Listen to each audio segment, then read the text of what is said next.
Hello friends, good morning all of you and welcome to the global world. आज के session को हम लोग यहाँ पर स्टार्ट करते हैं। आज के सेशन में हम लोग यहाँ पर कंप्लीट करने वाले फूड प्रिजर्वेशन टेक्निक को, यानी कि खाद्य परिरक्षण युक्तियाँ को।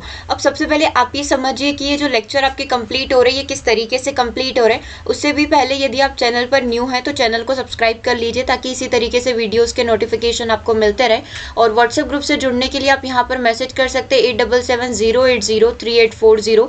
इस पर व्हाट्सएप करके आप व्हाट्सएप ग्रुप में यहाँ पर ऐड हो सकते हैं, ठीक है। और किसी भी प्रकार के कोर्स को बाय करने के लिए आप सेम नंबर पर संपर्क कर सकते हैं। सीडीपी का कोर्स अवेलेबल है, आपका ईवीएस का कोर्स अवेलेबल है, MP TET and REET both exams के लिए, और साथ ही आपका मैथ्स पेडागोजी का कोर्स भी यहाँ पर अवेलेबल है। अब जो आपका L1 यहाँ पर कंप्लीट हुआ था, यानी कि जो फर्स्ट लेक्चर यहाँ पर स्टार्ट किया गया था, जिसमें हमने देखा था भोजन के घटक के बारे में।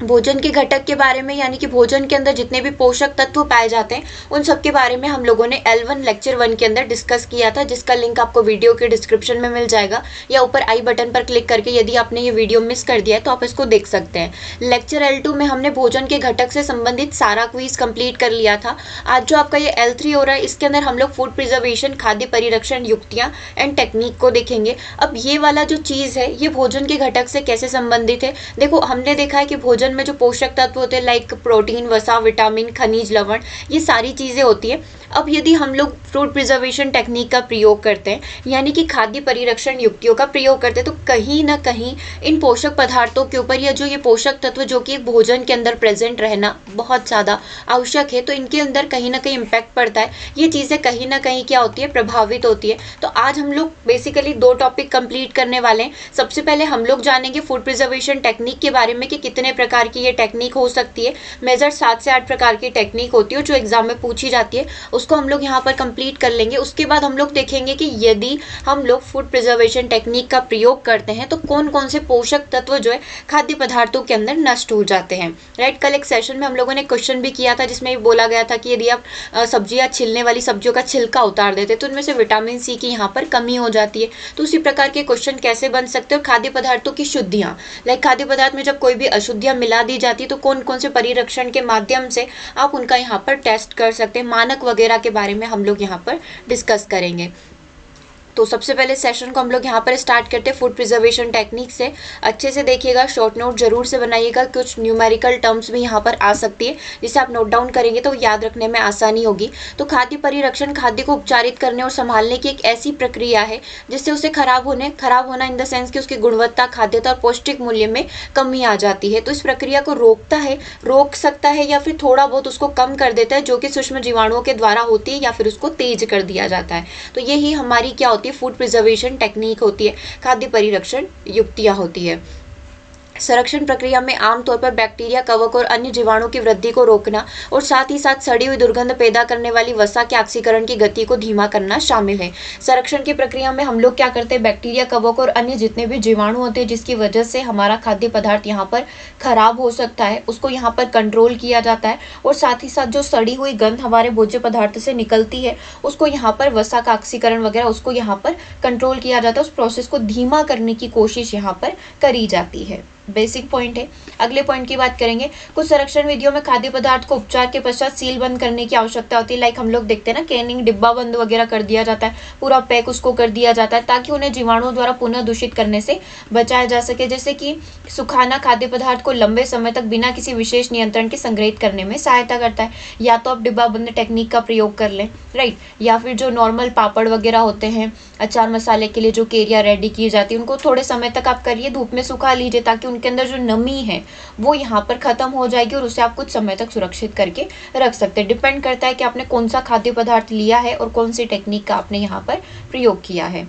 ओके, चलिए आगे बढ़ते हैं। इन प्रक्रियाओं को लागू करने में कुछ आम तरीके शामिल है जो पुराने समय से प्रयोग किए जाते हैं। लाइक सुखाना, नॉर्मली हम लोग उसको सुखाते हैं, स्प्रे ड्राइंग करना, स्प्रे से ड्राई करना, फ्रीज ड्राई करना, प्रशीतन करना, निर्वात पैकिंग, डिब्बाबंदी, सिरप का प्रयोग करना, चीनी क्रिस्टलीकरण करना, खाद्य विकिरण टेक्निक का यहाँ पर प्रयोग करना, संरक्षण और परिरक्षण या निष्क्रिय गैस जैसे कार्बन डाइऑक्साइड वगैरह मिलाकर भी हम लोग यहाँ पर अपने खाद्य पदार्थ को लंबे समय तक सुरक्षित करके रख सकते हैं। ठीक है, और भी कई विधियां हो सकती है जो न केवल खाद्य पदार्थ को संरक्षित करती बल्कि उसके स्वाद में भी वृद्धि कर देती है। लाइक अचार बनाना, न उसके अंदर हम लोग नमक मिला देते, धुआं देना, सिरप या शराब में संरक्षित करके रखना, चीनी का क्रिस्टलीकरण करना, क्यूरिंग करना, ये सारी की सारी टेक्निक क्या है, खाद्य पदार्थ को कुछ समय तक सुरक्षित करने के लिए प्रयोग की जाती है।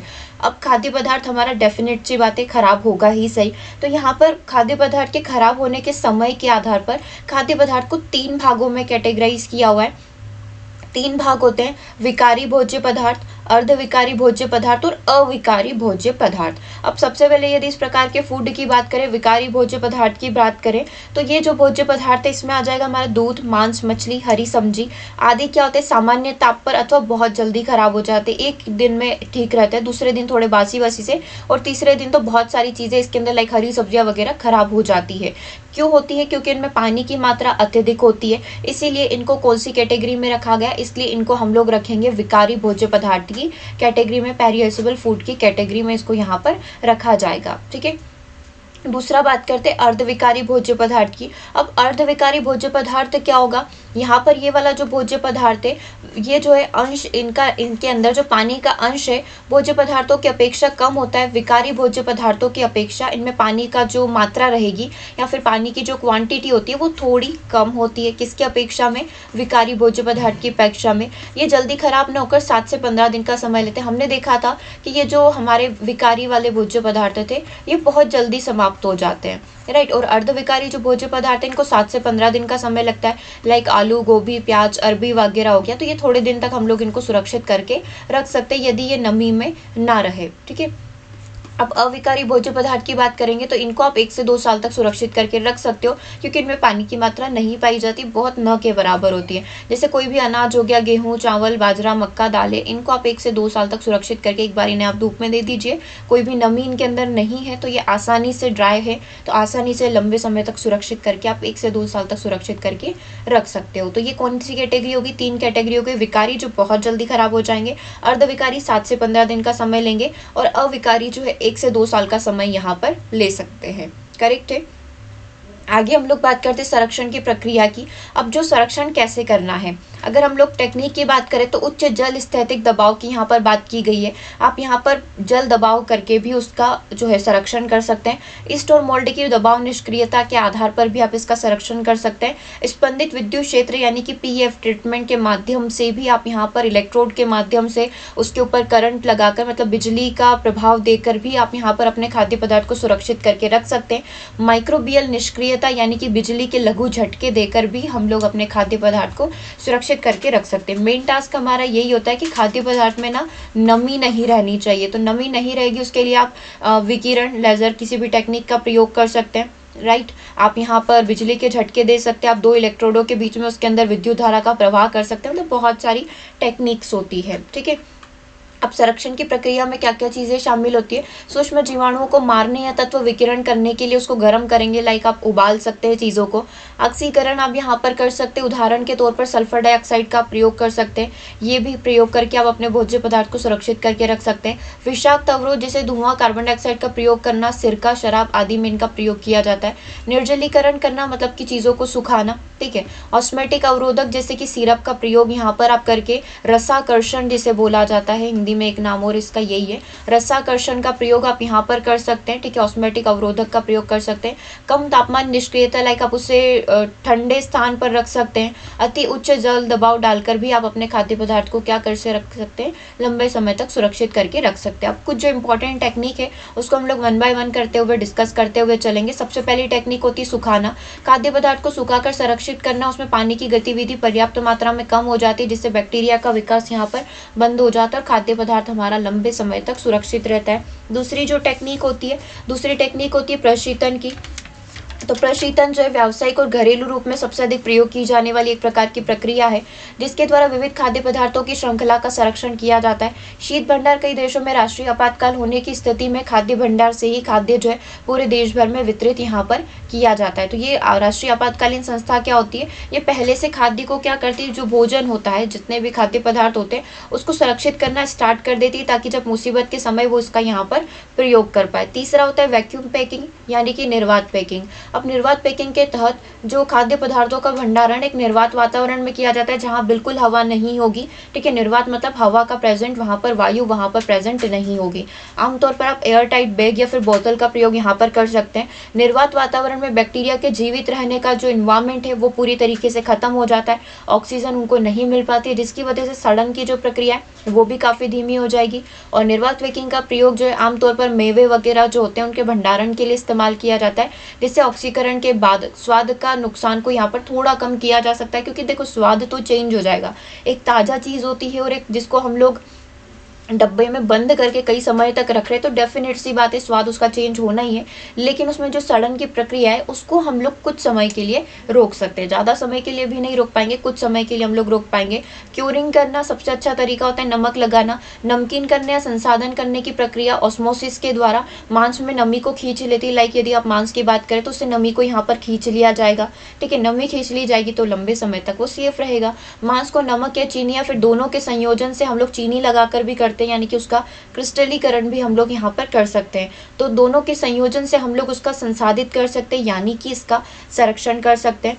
इसको संसाधित करके और विशेष गुलाबी रंग में योगदान करने के लिए और साथ ही क्लोस्ट्रीडियम बोटुलिन नामक को प्रतिबंधित करने के लिए अक्सर नाइट्रेट अथवा नाइट्राइट का प्रयोग यहाँ पर किया जाता है। नॉर्मली हम लोग नमक क्योरिंग करने की बात करें तो यहाँ पर आप नमक या चीनी या फिर इन दोनों का प्रयोग कर सकते हैं। ठीक है, इसके साथ क्या होता है, जो गुलाबी रंग इसके अंदर मिला दिया जाता है इस चीज़ के अंदर क्लोस्ट्रीडियम बोटुलिन, इसके प्रयोग को कम करने के लिए, इसको बैन करने के लिए यहाँ पर इसके अंदर नाइट्रेट्स और नाइट्राइट यानी कि जो नाइट्रोजन है इसके यहाँ पर जो कंपाउंड्स होते हैं उनको यहाँ पर मिला दिया जाता है। राइट, तो ये नमक की प्रोसेस हो गई, क्यूरिंग की प्रोसेस हो गई। अब शुगरिंग की प्रोसेस की बात की जाए तो चीनी का प्रयोग फलों के संरक्षण में किया जाता है, या तो सिरप के रूप में जैसे सेब, नाशपाती, आड़ू, खुबानी, आलू बुखारा आदि का क्रिस्टलीकरण के रूप में आप इसका प्रयोग यहाँ पर कर सकते हैं। ठीक है, जहाँ पर क्या होगा, इसको लंबे समय तक संरक्षित करके रखा जा सकता है। ठीक है, यहाँ पर क्या किया जाएगा, चीनी का क्रिस्टलीकरण की एक सीमा तक, एक लिमिट तक आप इसको पका सकते हैं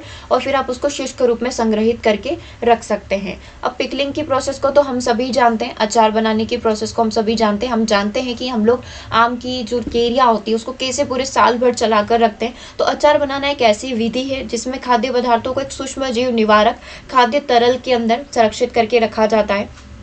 अचार बनाने को रासायनिक अचारण के रूप में विस्तृत रूप से श्रेणीबद्ध किया जा सकता है। रासायनिक अचारण में क्या होता है, देखो खाद्य पदार्थ को एक ऐसे खाद्य तरल में रखा जाता है जो बैक्टीरिया और अन्य सूक्ष्म जीवों को रोकता है, उसकी प्रोसेस को धीमी कर देता है, मार देता है। विशिष्ट अचारण एजेंटों में ब्रिन यानी कि तेज नमक वाली सिरका, शराब और वनस्पतिक मुख्य रूप से ऑलिव तेल जिसके साथ कई अन्य तेलों का मिश्रण होता है को शामिल किया जा सकता है। इन सब का प्रयोग किया जा सकता है।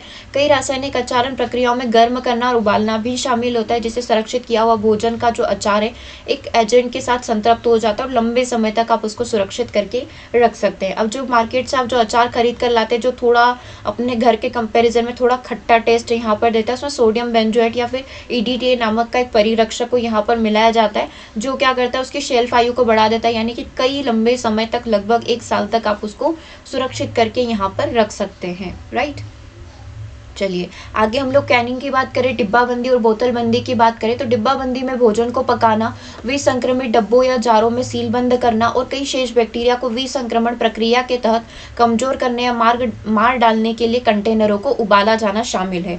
अब इस प्रोसेस को आप बहुत आसानी से समझ सकते हैं, शॉर्ट में मैं आपको पूरा बता देती हूँ। देखो क्या होता है कि आपको जिस भी प्रकार का खाद्य पदार्थ चाहिए ना, आप उसी डब्बे के अंदर रखिए जिसमें आपको सेल करना है, यानी कि जिस खाद्य पदार्थ को आप जिस डब्बे में बेचना चाहते हैं उसको आप उसी डब्बे के अंदर रखिए, उस डब्बे को पैक कर दीजिए, सील बंद कर दीजिए, एयर टाइट कर दीजिए और उसके बाद आप उसको पका लीजिए।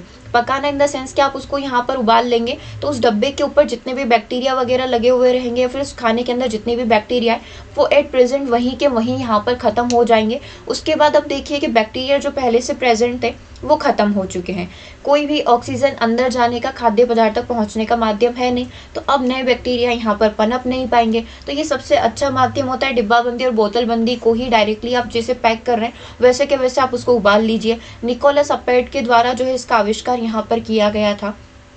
अब आगे देखते हैं, खाद्य पदार्थों के सड़न प्रक्रिया के खिलाफ प्राकृतिक संरक्षण की विभिन्न मात्राएं और अंतिम चरण के रूप में प्रेशर कुकर का भी प्रयोग किया जाता है। कई अलग अलग तरीके से जो है यहाँ पर खाद्य पदार्थ को संरक्षित किया जाता है। प्रेशर कुकर का प्रयोग किया जाता है। उच्च एसिड गुण वाले फल जैसे स्ट्रॉबेरी को केवल एक कम अवधि तक उबालने की आवश्यकता होती है, ठीक है, और इसको किसी संरक्षक की आवश्यकता नहीं होती है। लेकिन यदि हम लोग टमाटर की बात करें तो इसको हमें बहुत अधिक समय तक उबालना पड़ता है तथा इसमें एसिडिक तत्व भी मिलाए जाते हैं। आपने देखा होगा घर पर, आपने अभी इस कोविड के टाइम पर बहुत सारी टमाटर की चटनी वगैरह बनाई होगी, टोमेटो सॉस बनाया होगा, तो बाहर से एक एसिड भी आता है जिसको अलग से लाकर मिलाना पड़ता है ताकि आप एटलीस्ट 3 से 4 महीने तक तो अपनी चटनी को सेव करके रख सकें। तो यहाँ पर इसने वही बताया कि सब अलग अलग प्रकार के खाद्य पदार्थ होते हैं। आप स्ट्रॉबेरी को सेव करके उसकी जेली, उसका मुरब्बा बनाकर रख रहे हैं तो इसमें कोई संरक्षक आपको नहीं चाहिएगा। लेकिन यदि आप टोमेटो सॉस चटनी बनाना चाहते हैं तो आपको अन्य एसिडिक तत्व बाहर से मिलाने की यहाँ पर आवश्यकता होगी और इसको आपको लंबे समय तक उबालना भी पड़ेगा, राइट।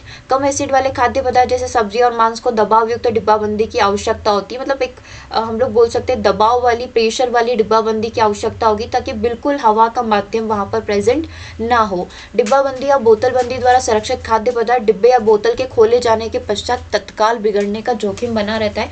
आपने देखा होगा कोई भी खाद्य पदार्थ या कोई भी मिठाई आप खरीदते हैं तो उस पर लिखा जाता है कि डिब्बा खोलने के बाद केवल 24 घंटे के अंदर अंदर आपको इसका यूज़ करना है।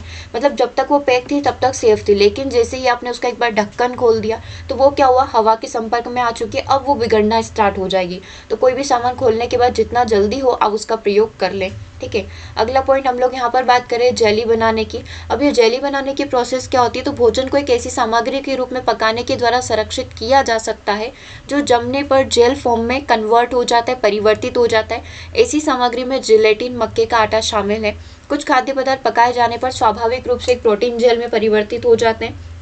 लाइक आप केरी वगैरह का मुरब्बा वगैरह बनाते हैं तो ये सारी चीज़ें जो है खाद्य पदार्थ को कुछ लंबे समय तक सुरक्षित करने के लिए प्रयोग की जाती है। अगर हम लोग बात करें विकिरण की, तो भोजन को आयनित विकिरण के अंतर्गत लाने को भोजन का विकिरण कहा जाता है। मतलब हम लोग उसको एक बोल सकते हैं ना, उस रेडिएशन के संपर्क में लेकर आ रहे हैं। रेडिएशन क्या करेगी, उससे जितने भी नमी तत्व वगैरह होगी वो उससे छीन लेगी, जिसकी वजह से हमारा भोज्य पदार्थ खाद्य बोल सकते हैं खराब हो सकता था, या फिर हमारा जो खाद्य पदार्थ है वो खराब हो सकता था, ठीक है। अब आप कैसे कर सकते हो, या तो उच्च ऊर्जा वाले इलेक्ट्रॉन या त्वरक, एक्सरे, गामा रे आदि का प्रयोग आप यहाँ पर कर सकते हो। इन सारी रेस, किरणों का प्रयोग आप यहाँ पर कर सकते हो, ठीक है। इस उपचार के लिए कई तरीके के कई प्रभाव होते हैं, जिसमें बैक्टीरिया, फफूंद और कीटों का नाश करना, फलों को पकने और सड़ने की प्रक्रिया को धीमा करने के लिए इसका प्रयोग यहाँ पर विकिरण टेक्निक का, एक रेडिएशन टेक्निक का प्रयोग यहाँ पर किया जाता है। और क्या क्या तरीके या और कौन कौन सी टेक्निक है जिनको हम लोग यहाँ पर अपना सकते हैं अपने भोजन को संरक्षित करने के लिए। स्पंदित बिजली फील्ड प्रसंस्करण होता है, ये पीएफ टेक्निक का ही एक अलग माध्यम हम लोग इसको यहाँ पर बोल सकते हैं। एक ऐसी विधि होती है जिसके तहत कोशिकाओं का संस्करण एक मजबूत विद्युत फील्ड के संक्षिप्त स्पंदन के माध्यम से किया जाता है। पीईएफ जो है खाद्य उत्पादों को निष्क्रिय करने की एक विधि होती है, जिसमें निष्क्रियण प्रक्रिया का एक कम तापमान वाला विकल्प बनाने की क्षमता होती है। पीईएफ प्रसंस्करण में एक पदार्थ को, मान लो हमारा कोई भी खाद्य पदार्थ है, उसको 2 इलेक्ट्रोड्स के बीच में रखा जाता है। लाइक आपने वो टेक्निक पढ़ी होगी ना कि एक आयन को एक पॉजिटिव से नेगेटिव प्लेट पर लेकर जाना। हमने सेल बनाने की टेक्निक पढ़ी है, सोडियम सेल, और इस तरीके से बहुत सारे अलग अलग प्रकार के सेल्स देखे, राइट।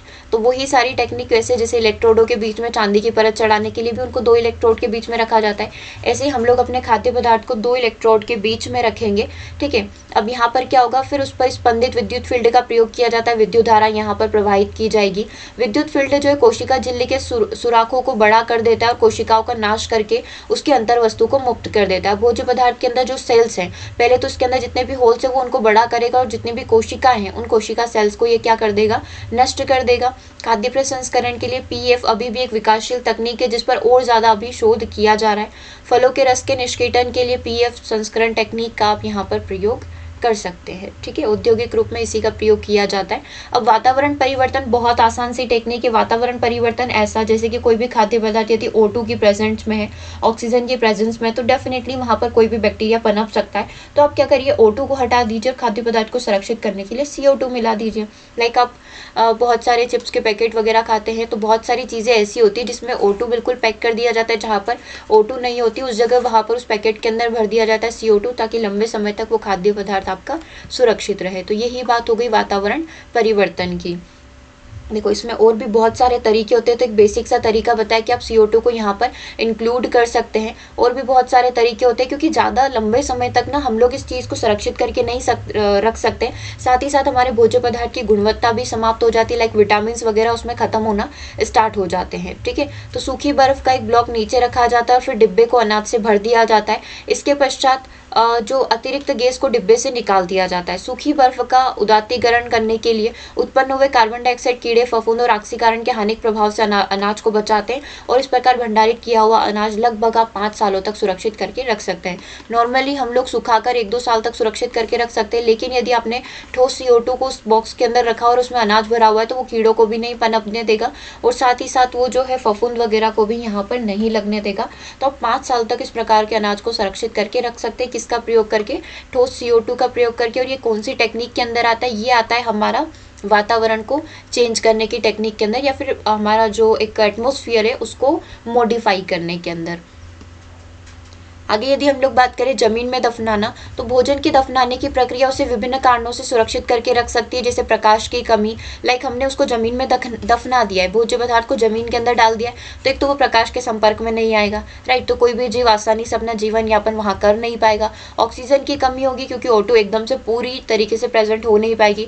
ठंडा तापमान रहेगा, pH स्तर उसका pH लेवल मेंटेन रहेगा, और मिट्टी में मौजूद जल, शुष्क तत्व आदि जो है दफनाने की प्रक्रिया में आते हैं, और इससे हम लोग अपने खाद्य पदार्थ को सुरक्षित रख सकते हैं। नमक मिलाना, किण्वन के साथ संयुक्त रूप से आप इसको जमीन के अंदर दफना सकते हैं। आगे क्या है? सूक्ष्म जीव का नियंत्रित उपयोग करना।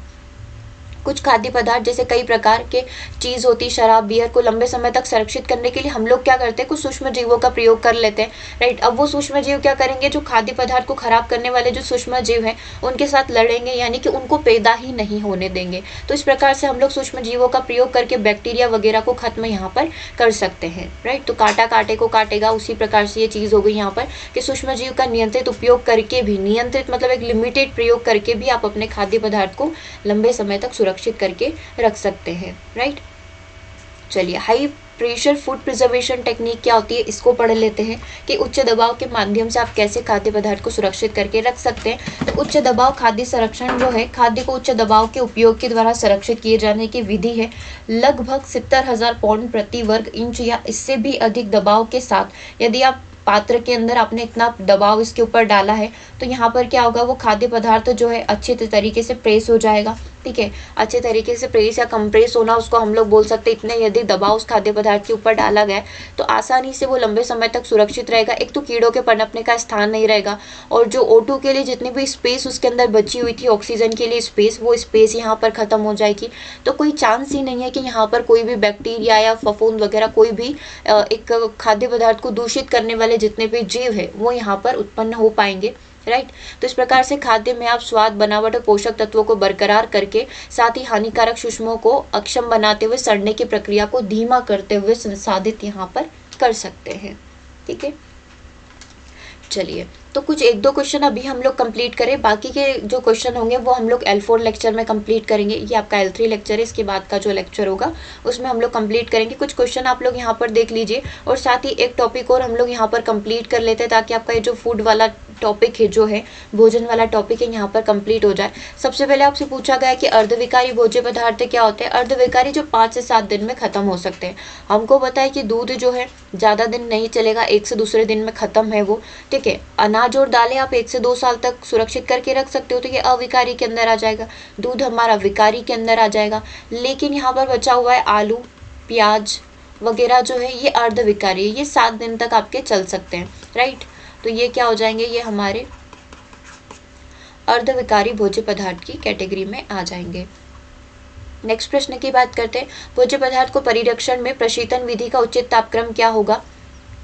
तो यदि हम लोग भोज्य पदार्थों को ठंडा करके रखते हैं, प्रशीतन विधि का प्रयोग करते हैं, तो हम लोगों को उसे रखना पड़ेगा 4 से 10 डिग्री सेंटीग्रेड पर, राइट। चलिए, एक प्रश्न और कर लेते हैं, भोज्य पदार्थों को विषाक्त बनाने वाले सूक्ष्म जीव क्या होते हैं? भोज्य पदार्थों को विषाक्त यानी कि कौन यहाँ पर उसको दूषित कर सकता है? जीवाणु कर सकता है, विषाणु कर सकता है, खमीर कर सकता है, यीस्ट कर सकता है, उपरोक्त सभी। डेफिनेटली ये तीनों तत्व यहाँ पर हमारे भोज्य पदार्थ को दूषित करते हैं। तो करेक्ट आंसर आपका क्या हो जाएगा? Option number D. चलिए, जितने भी स्टूडेंट आज की क्लास को न्यू देख रहे हैं, फर्स्टली वो चैनल को सब्सक्राइब कर लीजिए। चैनल को सब्सक्राइब करने के लिए आप मैसेज करेंगे 8770803840, और यदि आप व्हाट्सएप ग्रुप में ऐड होना चाहते हैं तो आप इस पर मैसेज कर सकते हैं। चलिए, एक टॉपिक और हम लोग यहाँ पर कंप्लीट कर लेते हैं, ये काफ़ी ज़्यादा इंपॉर्टेंट टॉपिक है, राइट। चलिए स्टार्ट करते हैं, 1 बाय 1 करके सारी चीज़ों को डिस्कस कर लेंगे। जैसे कि आपको स्टार्टिंग में बताया गया था कि हमने L1 में पोषक तत्वों को कंप्लीट किया था। अब हमने देखा था कि प्रोटीन, वसा, विटामिन, खनिज लवण, कार्बोहाइड्रेट, ये सारे पोषक तत्वों में आते हैं। लेकिन जब हम लोग फूड प्रिजर्वेशन टेक्निक का प्रयोग कर रहे होते हैं तो कभी कभी हम लोग ये भूल जाते हैं कि हमारे भोजन के जो पौष्टिक तत्व हैं वो इन कारणों से, इन सारी टेक्निक की वजह से नष्ट हो जाते हैं। तो हम लोग वही पढ़ रहे हैं कि पोषक तत्वों पर उष्णता का क्या प्रभाव पड़ता है।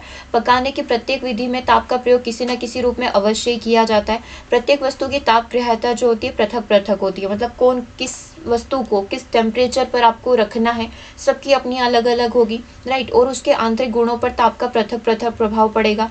लाइक सबसे पहले शर्करा की ही बात कर लो, शर्करा पर उष्णता का क्या प्रभाव पड़ता है। यदि आपने शर्करा को गर्म किया या ऐसे पदार्थ को गर्म किया जिसमें शर्करा प्रेजेंट है, तो गर्म करने पर शक्कर तरल पदार्थ के रूप में परिवर्तित हो जाती है। आप सभी जानते हैं चाशनी बनाना, राइट, तो वो तरल पदार्थ में परिवर्तित हो जाओगे। अधिक गर्म करेंगे तो इसका रंग भूरा हो जाएगा, राइट, और यह भूरे रंग की शक्कर बन जाती है। आपने देखा होगा जब शक्कर को बहुत ही ज़्यादा गर्म किया जाता है, लाइक हम लोग मिठाई वगैरह बना रहे होते थे, एक लिमिट तक गर्म करते कि 1 तार 2 तार की चाशनी, लेकिन जब आपने उसे पूरा गर्म किया होगा ना तो वो भूरे रंग की शक्कर बन जाती है और अधिक गर्म होने पर वो जलकर राख के रूप में परिवर्तित यहाँ पर हो सकती है। ये तीनों ही एक्सपेरिमेंट मैंने कर रखे हैं, ठीक है।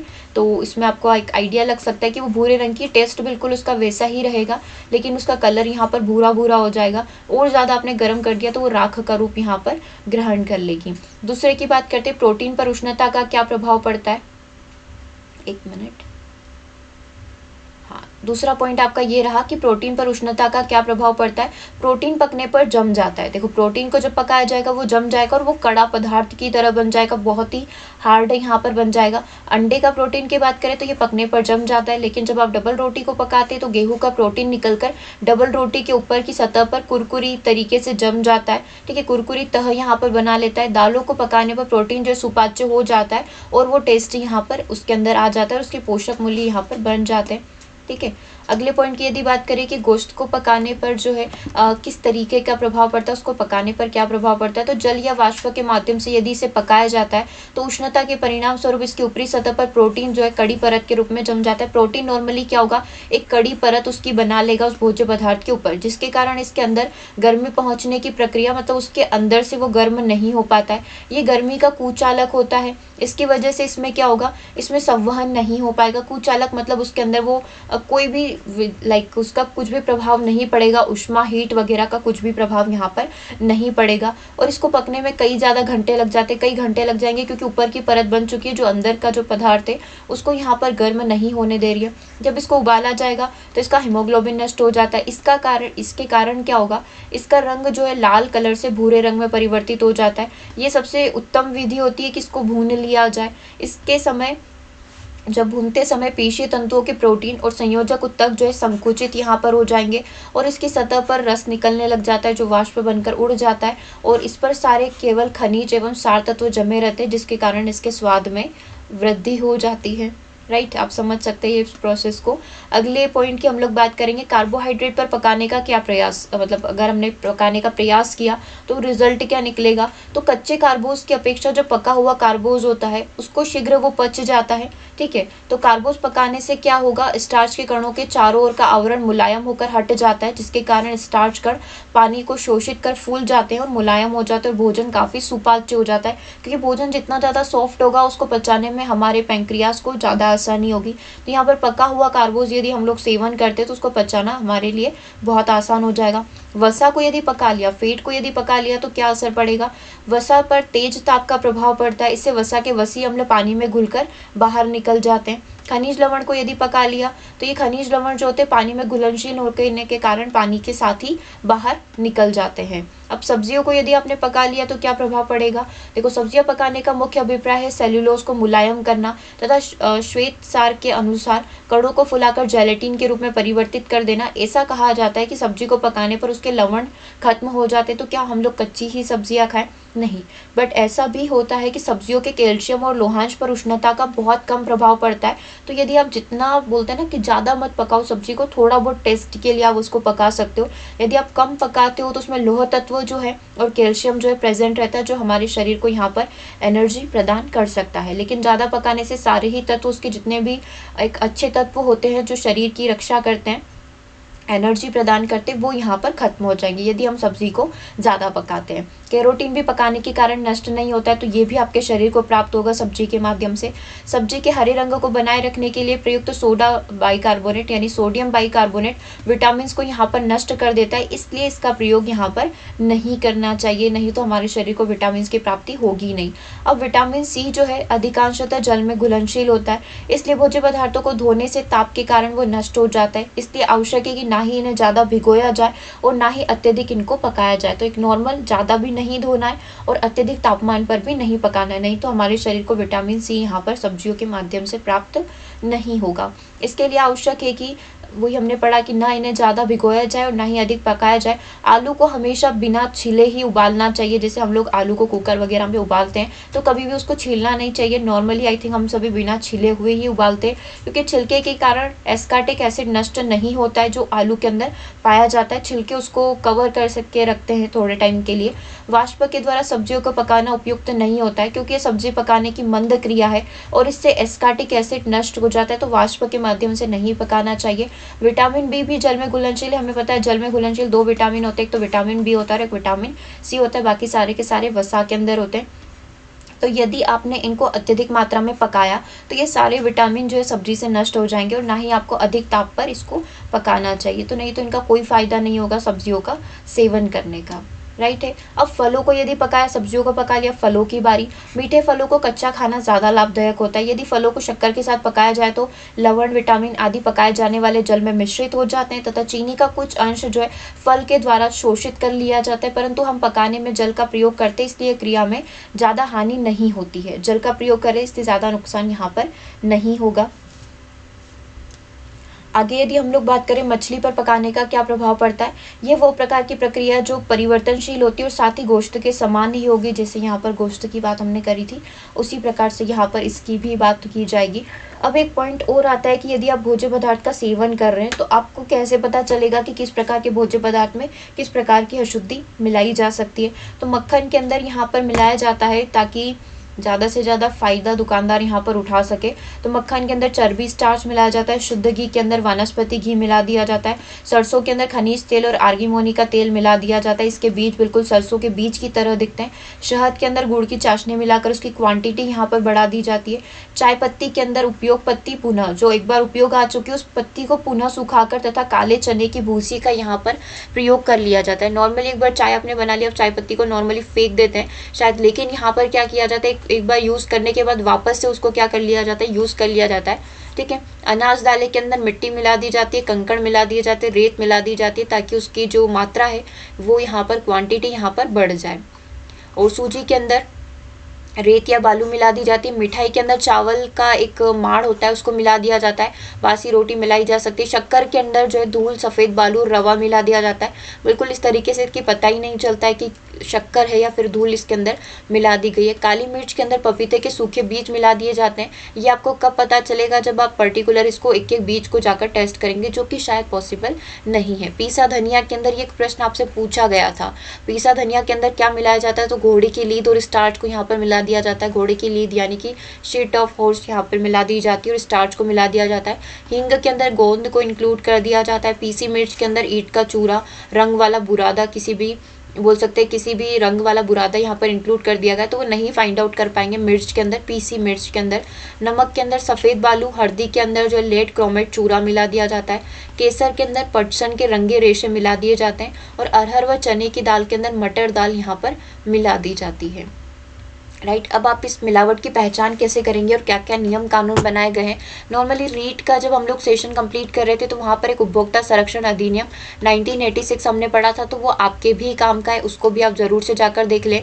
रीट प्लेलिस्ट के अंदर जाकर उसमें सारे नियम कानून, एक मार्क वगैरह सबके बारे में, ISI मार्क, एग मार्क और सबके बारे में वहाँ पर डिटेल में डिस्क्राइब किया, और साथ ही जो 1986 नियम है उसके बारे में भी डिस्क्राइब किया हुआ है। तो अभी हम लोग शॉर्ट में पढ़ लेते हैं कि भोज्य पदार्थ में मिलावट से बचने के लिए सरकार द्वारा प्रमाणित चिन्हों का ध्यान रखना चाहिए। सरकार ने ISI चिन्ह दे रखा है जो 1952 के प्रमाण चिन्ह कानून के अंतर्गत प्रारंभ किया गया था। जिन चीजों की गुणवत्ता प्रमाणित हो जाती है उस सामान पर इस चिन्ह को लगाने की व्यवस्था की गई है। इस संस्था को अधिकारी वस्तुओं की गुणवत्ता का निरीक्षण वस्तु के उत्पादन करते समय लगाया जाता है। उत्पादन जो कच्चे पदार्थ है उस सब पर आपको ISI का मार्क दिखेगा। एक मार्क क्या होता है? इस चिन्ह को किसी वस्तु को देने से पहले वस्तु के भौतिक रासायनिक गुणों की जांच की जाती है।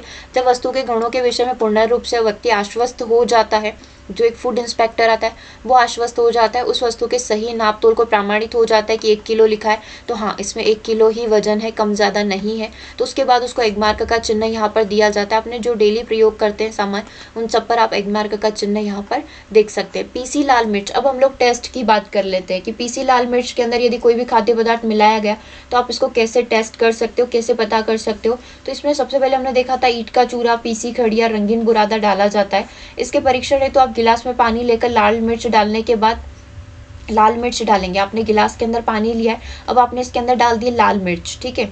अब पानी के अंदर आपने लाल मिर्च डाल दी, इससे क्या होगा, बुरादा जो है हल्का होकर ऊपर तैरने लगेगा, लेकिन यहाँ पर जो ईंट का चूरा और खड़िया भारी होकर नीचे तली के अंदर बैठ जाएगा। मिर्च तो ऊपर आ जाएगी लेकिन यहाँ पर जो होगा जितना भी एक्स्ट्रा मटेरियल यहाँ पर डाला गया क्वांटिटी को बढ़ाने के लिए वो जमीन में बैठ जाएगा। काली मिर्च की बात करें तो हमने देखा था काली मिर्च के अंदर पपीते के बीज को इंक्लूड किया जाता है, तो मिलावट से मिर्च की गंध यहाँ पर कम हो जाती है। एक तो गंध के माध्यम से आप समझ सकते हैं और साथ ही उसका तीखापन भी यहाँ पर खत्म हो जाएगा। इसका टेस्ट करने के लिए हम लोग क्या करेंगे, काली मिर्च का टेस्ट करने के लिए परख नली में हल्दी पाउडर को लेकर उसमें तीव्र हाइड्रोक्लोरिक एसिड डालें तो उसका रंग बैंगनी हो जाता है, और इसमें यदि पानी डालें तो पानी डालने पर भी रंग बैंगनी ही रहे तो मिलावट है, और पानी डालने पर यदि बैंगनी रंग उड़ जाता है तो ये मिलावट रहित है। तो इस तरीके से भी आप यहाँ पर इसका टेस्ट कर सकते हैं, ठीक है। चलिए आगे बात हम लोग यदि करें हींग की, तो यदि हींग में मिलावट नहीं है तो वह पानी में आसानी मिल जाएगी, आसानी से घुल जाएगी, मिल जाएगी, और घोल का रंग यहाँ पर दूधिया हो जाता है। गोंद राल मिली होने पर वह नीचे बैठ जाती है और हींग आसानी से घुल जाती है। देखो हींग पानी में आसानी से घुल जाएगी, लेकिन इसके अंदर यदि कोई भी मटीरियल पदार्थ डला हुआ है तो आप समझ जाइए कि हमारी हींग जो है मिलावट वाली है। आपके घर में हींग प्रेजेंट है, आप जाकर उसका टेस्ट कर सकते हैं। एक वन देवी की हींग आई थिंक बहुत फेमस है, आप उसका अगर वो वाली डिब्बी आपके पास है तो आप उसका जाकर भी टेस्ट करके आ सकते हैं कि हमारी हींग जो है किस प्रकार की है। हींग वाला पानी आप यहाँ पर करेंगे, वही हींग को पानी में मिलाएंगे तो वो घुल जाना चाहिए और घोल का रंग दूधिया हो जाएगा, और अगर वो नहीं होती है मतलब कि इसके अंदर मिलावट है। घी तथा चम्मच, घी का प्रयोग आप कैसे करेंगे, तो 1 चम्मच पिघला घी या मक्खन आप ले लें, इसमें 1 चम्मच हाइड्रोक्लोरिक एसिड डाल दें, इससे आधा चम्मच शक्कर डालें और 1 मिनट तक हिलाने के बाद 10 मिनट तक उसको रखना है, ठीक है। यदि मिलावट होगी तो रंग लाल हो जाएगा। अब आपको क्या करना है, 1 चम्मच पिघला हुआ घी या मक्खन आप ले सकते हो, इस चम्मच का प्रयोग करेंगे। एक बर्तन लेंगे, उस चम्मच में आप घी वगैरह लेंगे, ठीक है, उसके अंदर डाल देंगे और उसके अंदर HCl हाइड्रोक्लोरिक एसिड आप जरूर से डाल दें। अब उसके अंदर आप आधा चम्मच शक्कर को डाल दें, ठीक है, और 1 मिनट तक उसको रखने दें। 1 मिनट तक उसको हिलाते रहें और 10 मिनट के लिए आप रुक जाए, थोड़ा वेट कर लें, ठीक है। उसके बाद यदि उसका रंग लाल हो जाता है ना तो समझ जाओ कि घी भी हम लोग जो खा रहे हैं वो किस प्रकार का है, वो मिलावटी घी है, राइट। पतंजलि वाला भी जरूर से एक बार ट्राई करके देख लेना, मैंने नहीं किया अभी तक। तेल की बात करते हैं तो तेल में कई प्रकार की मिलावट होती है, तो एक परख नली में ईथर तेल मिलाकर नमक मिली बर्फ में ठंडा करें उसको। अब यहाँ पर क्या बोला गया, यदि आपको तेल की जांच करना है, तेल की जांच कैसे की जाएगी, आप एक परख नली के अंदर क्या लेंगे, ईथर लेंगे, ठीक है। अब उसके अंदर आप क्या करेंगे, तेल मिला देंगे और तेल मिलाकर नमक मिली बर्फ में उसको ठंडा करें। 5 से 6 मिनट तक गंदा या धुंधला रंग दिखे तो उसके अंदर समझ जाओ कि कोई दूसरा तेल इसने मिला रखा है, अरंडी का तेल यहाँ पर मिला हुआ है, ठीक है। तो मतलब हमारे तेल भी कौन सा हो गया, मिलावट वाला हो गया। तेल और तीव्र नाइट्रिक अम्ल मिलाकर हिलाएं, तेल और तीव्र नाइट्रिक जो एसिड है उन दोनों को आप हिलाइए। यदि अम्ल डालने पर ऊपरी जो परत है उसका रंग बदलकर लाल व भूरा हो जाए तो उसके अंदर आर्गी मोनो की मिलावट यहाँ पर की गई है। तो इस तरीके से आप पहचान कर सकते हो। जो आप तेल यूज़ करते हैं यदि वो ठंड के समय में जम जाता है, क्योंकि नॉर्मली जो मिलावटी तेल होते हैं वो ठंड के समय में जम जाते हैं, यदि वो तेल जम रहा है ना तो समझ जाइए कि उसके अंदर कुछ ना कुछ मिलावट यहाँ पर करी गई है। इसीलिए आजकल आप देखेंगे ट्रेंड में चल रहा है कि वो पैकेट वाले या फिर बॉटल वाले ही ऑयल यूज़ किए जाते हैं, कोई भी खुला ऑयल यहाँ पर यूज़ नहीं करता है। अब बात कर लेते हैं दूध की शुद्धता की। तो नॉर्मली हमें पता है कि दूध की शुद्धता तो जो है लैक्टोमीटर से मेज़र की जाती है, लेकिन हमें नॉर्मल अपने घर में चेक करना हो तो 1 किलो दूध गाय से जो है 50 से 60 ग्राम मक्खन निकलना चाहिए, और भैंस के दूध से लगभग 80 से 100 ग्राम मक्खन निकलना चाहिए। और 1 किलो दूध से यदि 150 से 160 ग्राम पनीर बनने पर दूध में पानी न मिले होने की प्रामाणिकता प्रदर्शित होती है। यदि 1 किलो दूध से आपका 150 से 160 ग्राम पनीर बन पा रहा है तो आप समझ जाइए कि आपका जो दूध आ रहा है, जो आपके दूध पर दूध वाला जो मिल्क देने आता है वो प्योर मिल्क यहाँ पर लेकर आ रहा है। ठीक है, उसके अंदर कोई भी पानी यहाँ पर नहीं मिलाएगा। और दूध को मापने के लिए हम लोग किसका प्रयोग करते हैं? लैक्टोमीटर का यहाँ पर प्रयोग करते हैं। ठीक है, तो ये दूध की शुद्धता, पानी की शुद्धता, तेल की शुद्धता, सबकी शुद्धता को हमने यहाँ पर मेज़र कर लिया है। ओके, तो आज के सेशन को हम लोग यहीं ओवर करते हैं। सेशन कैसा लगा कमेंट करके ज़रूर से बताएंगे, और मिलेंगे हम लोग 6 PM सेशन में। जो 6 PM सेशन में हम लोग इसका जितना भी क्वीज़ है उस क्वीज़ को यहाँ पर कंप्लीट कर लेंगे। L4 लेक्चर रहेगा आपका। ओके, तो सेशन को ओवर करते हैं। Thank you for watching.